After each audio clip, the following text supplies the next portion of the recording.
ఈరోజు ఫిబ్రవరి 21వ తేదీ అంతర్జాతీయ మాతృభాషా దినం.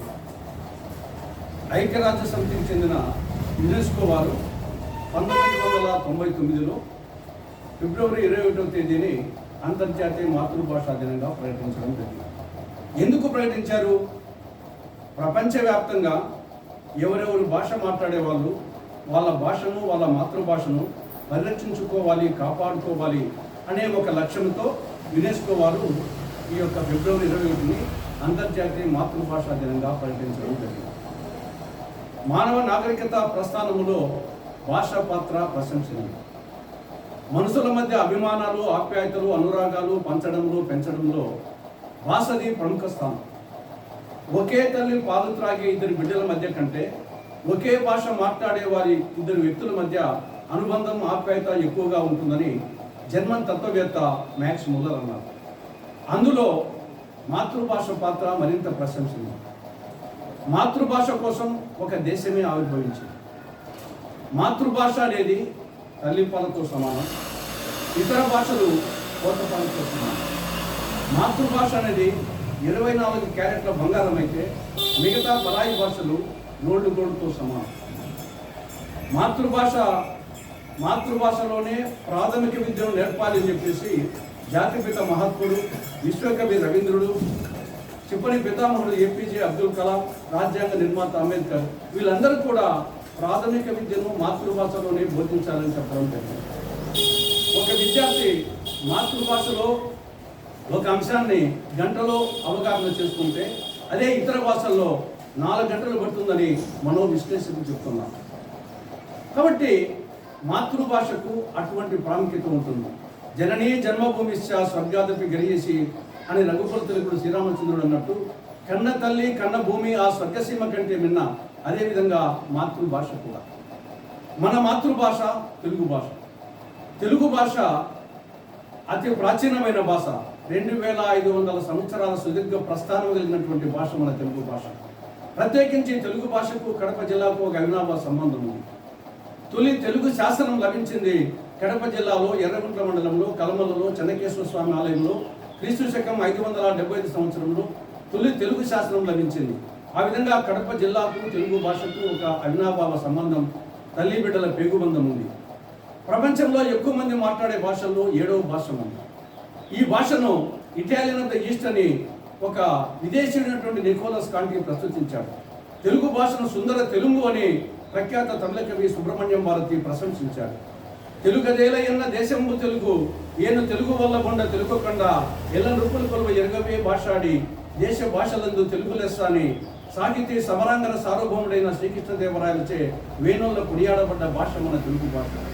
ఒక విదేశీయుడైన సర్ సిపి బ్రౌన్ తెలుగు భాష నేర్చుకుని తెలుగు నిఘంటువు రచించి వేమన పద్యాలు క్రోడీకరించి తెలుగు సూర్యుడిగా ప్రకాశించాడు.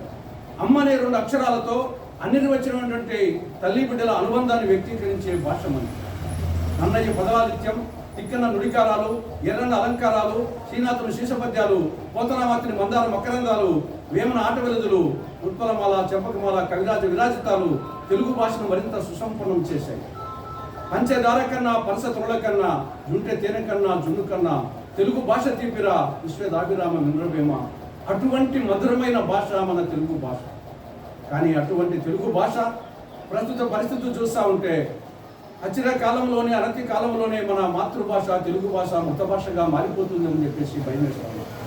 ప్రపంచీకరణ నేపథ్యంలో పరాయి భాషకు కిరాయి మనుషులుగా మారిపోయాం. అమ్మ వద్దు మమ్మీ ముద్దు, నాన్న వద్దు డాడీ ముద్దు, తెలుగు వద్దు ఇంగ్లీష్ ముద్దు అనేది గడప గడపకు ప్రవేశించింది.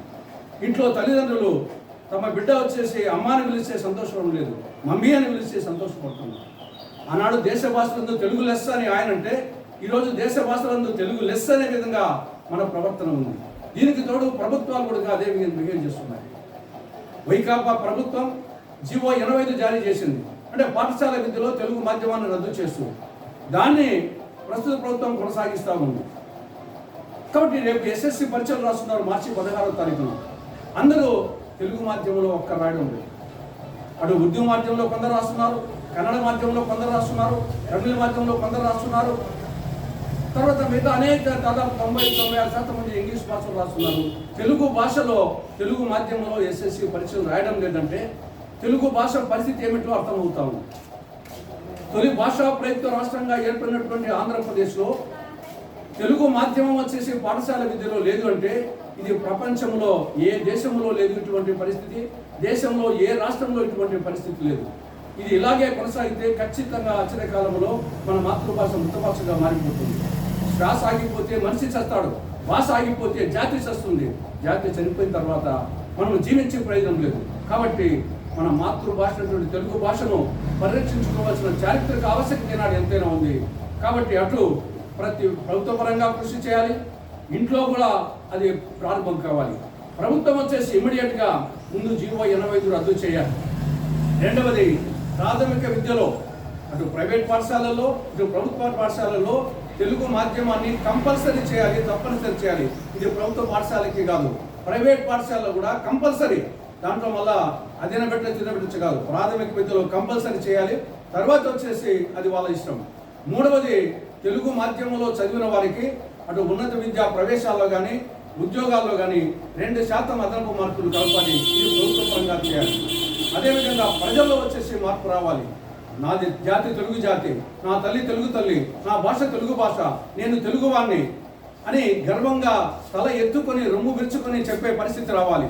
తెలుగులో రాయడం, తెలుగులో చదవడం, తెలుగులో మాట్లాడడం ఇది గర్వకారణంగా భావించాలి. ఆ విధంగా సమాజంలో మార్పు రావాలి, ప్రభుత్వంలో మార్పు రావాలని ఈ అంతర్జాతీయ మాతృభాష దినోత్సవం సందర్భంగా మనందరం ప్రతిజ్ఞ చేద్దామని చెప్పేసి మీ అందరికీ విజ్ఞప్తి చేస్తూ సెలవు తీసుకుంటున్నాం.